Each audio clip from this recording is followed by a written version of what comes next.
Mukhang matutupad na yung kagustuhan nitong Converge Fiber Xers na makuha na itong si Calvin Abueva mula dito sa Magnolia Chicken Templados. Alam natin na matagal na binabalak ng Converge yan at marami magsasabi na itong si Abueva medyo bumabagsak na yung laro niya. Pero mukhang itong Converge ay determinado pa rin na makuha ang kanyang serbisyo at sa tingin nila ay makakatulong pa rin ito dito sa kanilang lineup. Sa ngayon, meron daw tinatawag nating pinaplano na trade itong Converge at itong Magnolia Chicken Templados.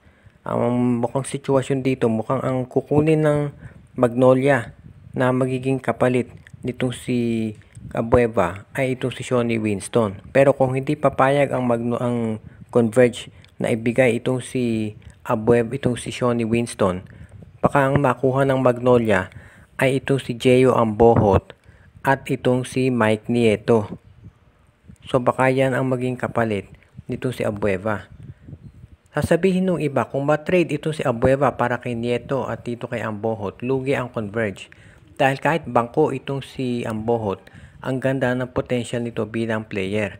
Pero kung ikaw naman ang Converge at ang hinahabol mo ay yung may experience talaga, tatanggapin mo na si Abueva.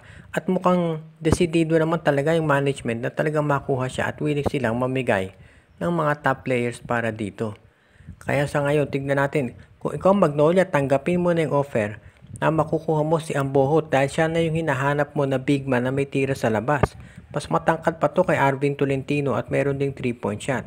At kung si Mike Nieto mapunta dyan, meron kang very stable na shooting guard o small forward na pwedeng magamit. Pwede mo nang i-trade si Jeric Balanza kapag meron ka ng Mike Nieto.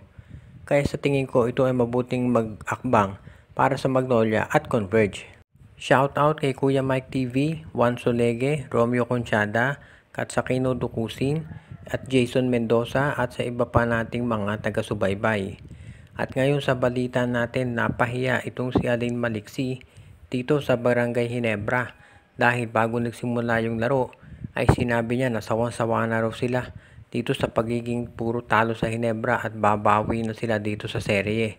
Pero sa bandang huli dito sa Game 1 at least panalo pa rin ang Barangay Ginebra. Nakita natin na itong si Stanley Pringle kahit matanda na siya at yung laro niya hindi na kasing consistent yung dati. Merong mga oras talaga na kaya pa rin niyang gawin o maipapakita kung ano ang nagagawa ng Stanley Pringle nung prime niya.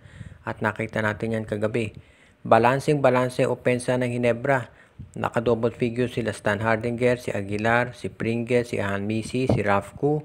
At maganda rin yung overall contribution ni Scottie Thompson. Kaya sa tingin natin itong Barangay Ginebra, maganda talaga ang magiging performance nila ngayon. At kung ikaw naman ang Meralco, syempre mahaba to, best of 7 yan. Marami pang oras para sa mga adjustments nila. Kinakailangan lang ng mas maganda nilang umpisa para hindi sila naghahabol dito sa Gene Kings. At nakita na natin na sa ngayon actually kung titignan natin yung lineup, dapat hindi na masyadong heavy favorite ang Ginebra dito dahil wala nga si Jamie Malonzo at Jeremiah Gray.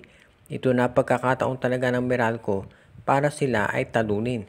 Kung sakaling matalo pa Meralco dito sa Ginebra na kulang sa pyesa, kailangan mag-isip-isip na talaga ang Meralco. Hindi lang dito sa kanilang coaching staff, kung hindi pati na rin sa mga players. Dahil kung hindi mo matalo ang Ginebra na mayroong mga pinagdadaan ng injury, mukhang meron talagang problema yung kanilang lineup.